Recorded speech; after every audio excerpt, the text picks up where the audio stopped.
Dr. Liong Men Long, mentor to most young urologists here in Malaysia. He is a consultant.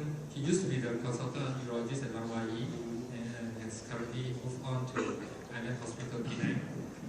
And he is a long distinguished career. He has done more than 3,000 PCMMs. And he's also an active researcher and has published many studies. And one of his current clinical trial is on pulse magnetic stimulation for stress urinary incontinence.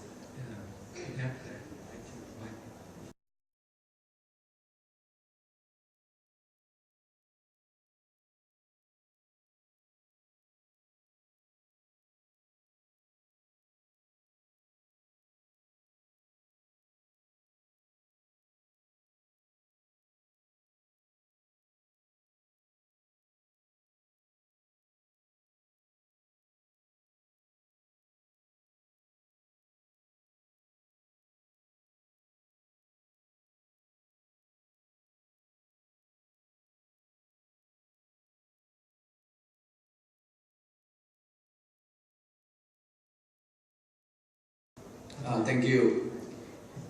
Now, one of the reasons why I'm interested in pulse magnetic stimulation for stress urinary incontinence is I start to realize that we used to handle a lot of female urinary incontinence, especially stress urinary incontinence, but over the last 10 years, the field of urinary incontinence started to drift away under our domain.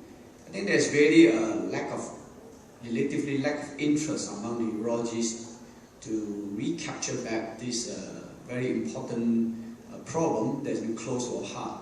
And this is a study that we have spent 2.5 years with the urologists from Penang, some of the gynecologists, surprisingly, they're still friendly to me, and the School of Pharmacy. We have a very good and talented clinical research officer, Dr. Rennie Lim. She do all the preparation for the whole project. And of course, not to forget, we are actually in collaboration with QRS, for which I'm not employed and do not have any financial aids. Okay, sure.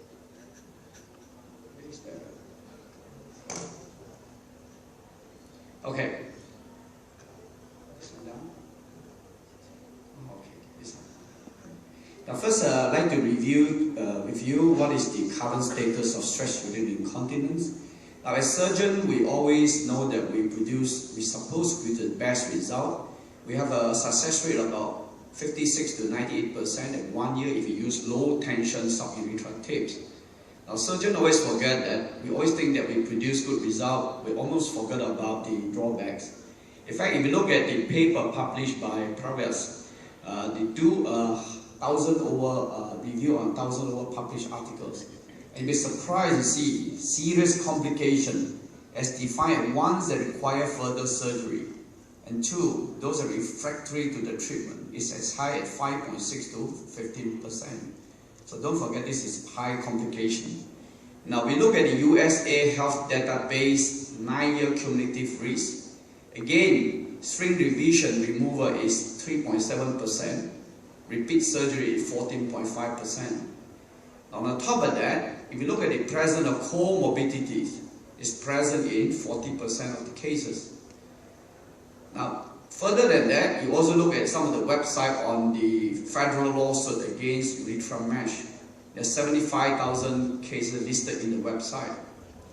Now, we look at the non-surgical treatment. So as surgeon, I honestly tell you, I don't like non-surgical treatment. We just inborn character in us. But the pelvic floor muscle, which is the Kegel exercise, is still being rated the gold standard by the International Incontinence Society. And this is only giving you about 15 to 50% success rate, which is poorly defined, the endpoint. And one of the main reasons is the compliance for our patient. A lot of patients, actually female patients, just do not know how to locate and contract the pelvic floor muscle effectively. Now, how about the other mechanical devices, like for example the vaginal cones, transvaginal electric stimulation? The result again is very disappointing, about 10 to 60%. but the side effect is higher. A lot of women just doesn't like we all insert a mechanical device into the vagina, and it's very embarrassing. Now, one must never forget the patient treatment seeking behavior. 2 days ago, when one of the speakers asked how many urologists has a TURP done, and surprisingly not even one. So doctors must always have double standard. In fact, Liong in 1995 published a cross-sectional survey of 150 incontinent women. And you can see 60% or so of the women prefer behavioral modification, over only 14% chose surgery. In a later paper, Incontinence in 2014, again did a cross-sectional survey of 104 stress urinary incontinent patients. Only 65% actually surprisingly chose pelvic floor treatment again. So now we're in a situation. Now we know that surgery definitely had a better outcome, but the drawback is significant, which I've highlighted. On the other hand, the non-surgical option is really ineffective. So is there any potential alternative? This is where I feel and I think pulse magnetic stimulation should be considered. First of all, this treatment modality is not new. In fact, 1998, the US FDA already approved. And if you look at specifically the QRS, the PelviCenter, the machine has been approved by the European Commission in 2011. And the main reason for the approval, I think, is because first, it hardly had any side effect. More importantly, is it gives an automatic contraction. For those of you who sit on the chair, you really feel the contraction come involuntary. You do not have to identify, and think that will improve the compliance. Now let's look at the two current machines that's available. On the left, the PelviCenter from QRS. It is very sophisticated, very futuristic. In fact, this is what caught my eye 4 years ago, and that made me induced me to want to do the study. On the right, you have this very simple and very conservative look from neural control. But let us not be mesmerized by what it looked. We should look into some basic science that explain the difference in terms of outcome. Now, you look at the PelviCenter, it produced 254 centimeters square, a big surface area of the pelvic floor muscle contraction. Whereas the neural control only gives you a 75 centimeters square, a much smaller surface area contraction. Now, how about the depth? The PelviCenter gives a 75 millimeter depth, much more higher vertical contraction. The neural control only 45. Now, this may explain why, under the basic science, there is a difference in terms of outcome. Now, this is to show you, during the electromagnetic stimulation, it really causes a very intense contraction of the pelvic floor muscle. Now, sit on the machine, then you understand what I say.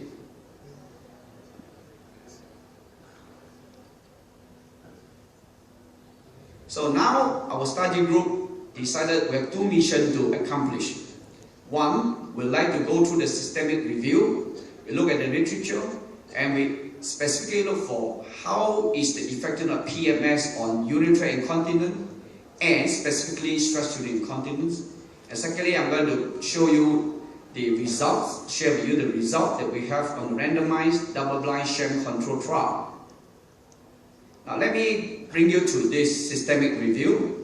Now, we use the Prisma flowchart, which is a system of slowly identify and select those that have quality paper. And 8 randomized control trial has been identified that specifically address PMS for urinary incontinence. And of these 8 randomized control trial, 3 of them address specifically stress urinary incontinence.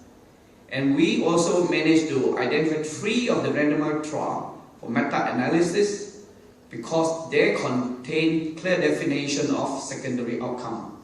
And with this, we have shown that active PMS gives 2.3 times more likely to improve when compared to the sham. Now, we also look at published articles. specifically those that address SUI, stress urinary incontinence, treated with PMS. And you can see it's really a reflection. There's a lack of interest from female urologists and urogynecologists on this treatment modality. And with these 13 articles, you'll be surprised, only 13, one from Japan, one from Italy, one from New Zealand, use randomized control trial. So we put these 3 randomized control trial and matched against our research paper.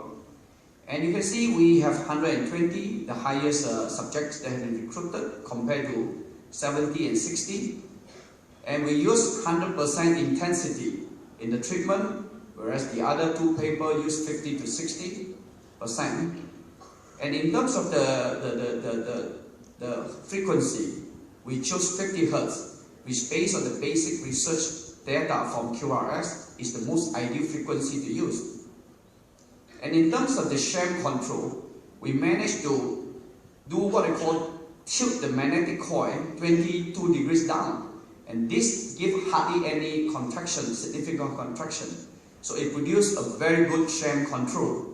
Now, we already have 8 months data, which is ongoing to 1 year and later on 2 years analysis. Now, let me lead you through how the trial has been done. We have 168 patients recruited by all the clinicians involved. And I, being the principal investigator, have a simple role of screening them for inclusion-exclusion criteria. The inclusion criteria specifically that we must demonstrate the leak when the patient has a 200 to 250 cc of bladder capacity by ultrasound estimation. Number 2, very important, the patient must have ICIQ UISF score, which I'm going to tell you what it is, of more than 6 points. And they must be able to do 1 hour PET test and they must agree to do it. Now, in terms of exclusion criteria, 48 of them, or these 168, are excluded because of 1, they have conditions that affect the continence mechanism that make the assessment of stress urinary incontinence difficult. So any patient with long-term diabetes, any suggestion of neurogenic insufficiency, we exclude them. In terms of safety, any patient with cardiac pacer, severe arrhythmia, they're excluded. Now, anterior vaginal prolapse that is more than stage 3 are excluded. Now, I would like to show you, of these 168, 14 of them, after all the recruitment, refused to participate. What does it tell you? It just tells you this machine is very appealing. We only got 8.3% refused to participate after going through all the screening. Now, we already now have the level where 120 of them, 60 on the active arm, 60 on the sham arm, and this is randomized by the statistician from USM. And then the trained study nurse will administer the treatment. It is 2 times a week for 8 weeks of 20 minutes treatment. Now, the clinical research officer, Dr. Rainy Lim, solely responsible for the clinical outcome assessment, she will be blinded throughout the whole treatment and follow-up period. Now, let me just tell you what it is. Sound very complex ICIQ UISF questionnaire. It's actually very simple. There are only 3 questions. First question, how often do you leak urine? The frequency. So we score them from never, 0, all the way to all the time, which is 5. So 0 to 5. Second question, how much quantity of the urinary leak, whether you wear protection or not. And you can see the score is even number. None is 0, then 2, 4, 6. Question 3, overall, how much do the leaking urine interfere with the quality of life? So this is a very important question because you score 0 to 10. But more important, this is also the question we use it to do subjective cure. When the patient say that if he have none at all, then we know this is a subjective cure definition. So let me just show you how we select our primary response criteria. The patient must have a 5-point reduction in this score. Now we choose this score and this 5-point reduction because the ICS recommended for patient-reported outcomes, The most appropriate one is to use this type of a definition. And this score has been given the highest quality questionnaire score of grade 8. Now for secondary response criteria, the objective cure is defined as a leakage of less than 1 gram on a 1-hour PET test. Subjective cure is, I told you, the response of never to question 3 of IC-IQ UISF score. So let me lead you through the results. Now this is the first 2-month result. So we have now 60 in the active arm, and you can see the response rate based on the primary response criteria is 75%, whereas the sham have a 22% response. So we put in a table. Now let's look at what happened at 2 months. If you look at the primary outcome using the definition mentioned, active 75 versus sham 21.7. Now we move down to the secondary criteria. The objective cure rate is 42 versus about 7%, and subjective cure is 32 versus 5%. Now this is all statistically significant. Now in terms of adverse event at 2 months, there is actually no difference at all between the 2 arms. Now I'm going to show you what happened from 2 to 8 months. That means after 2 months, we have another 6 months of treatment and follow-up. Now any patient who are not satisfied with the treatment, whether they are responder or non-responder, they are entitled to request for additional 16 sessions of PMS treatment.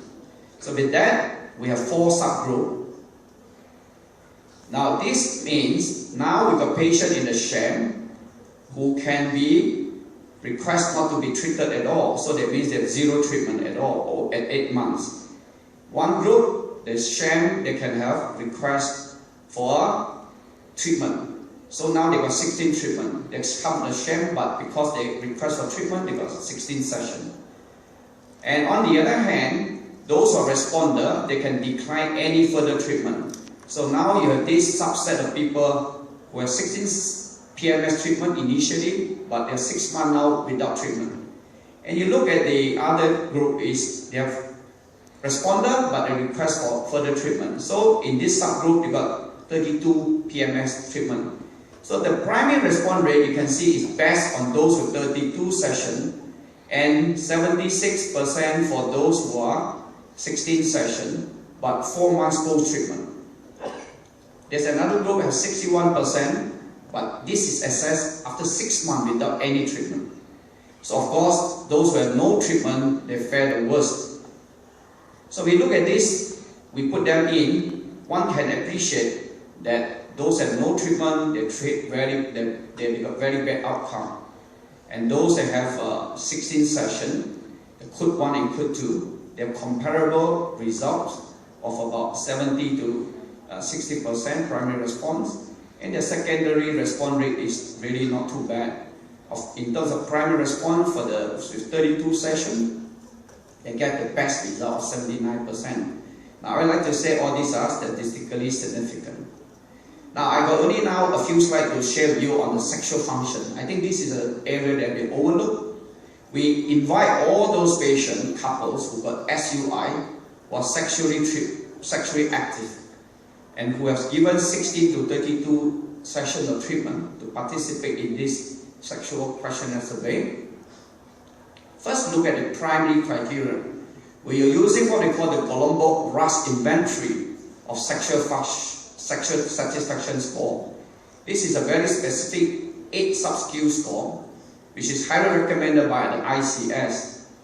Now, the secondary criteria is we ask a simple question: over the past 4 weeks, how satisfied have you been with your overall sexual life? So the results, first I'd like to tell you, in this GRIS score, there is no validated cutoff point to tell you what is a responder. But what we do, we measure pre-treatment at 8 months, and we look at the mean score reduction. In the female, we got minus 5.16 reduction, statistically significant. In the male, it's less, minus 3.38, but still significant. We look at, is there a difference between those that receive 16 versus 32 session? You can see the minus reduction in mean score, there is a difference, -4 versus -8. But in male, it doesn't seem to be so successful. Now let's look at the secondary criteria. Now we'll say that the female at 8 months, still you can see very satisfied 15 and moderate satisfied is 64%, and that is statistically significant. But unfortunately in the male, I think the second criteria is very generalized and non-specific. We do not produce such a good response. So let me start to take the take-home message. Is PMS a good alternative in SUI treatment? In terms of continence, I think our study has shown the active versus the sham PMS, there is a significance in terms of primary versus and the secondary response criteria. In terms of sexual function, the PMS lead to improvement in both the female and the male sexual function as measured by the Bridge score. And thirdly, PMS, like I say, is a high treatment acceptability.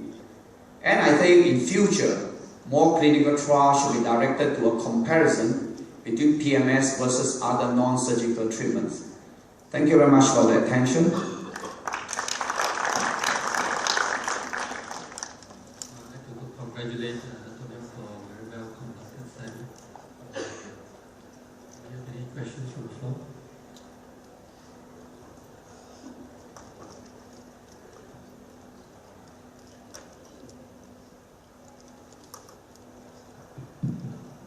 Thank you.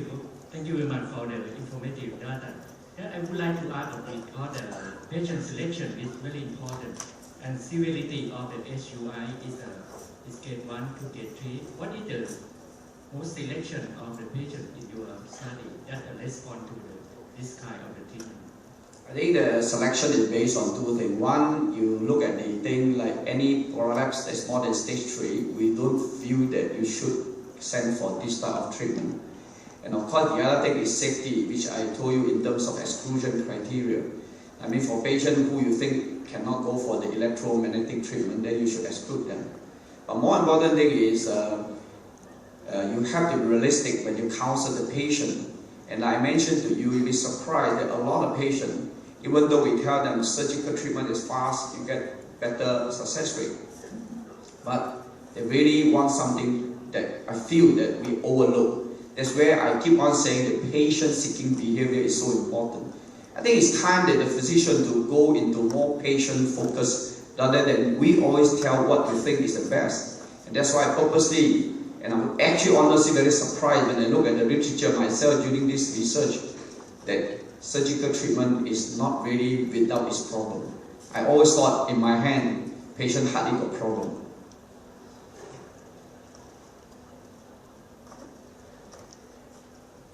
Any more questions from the floor?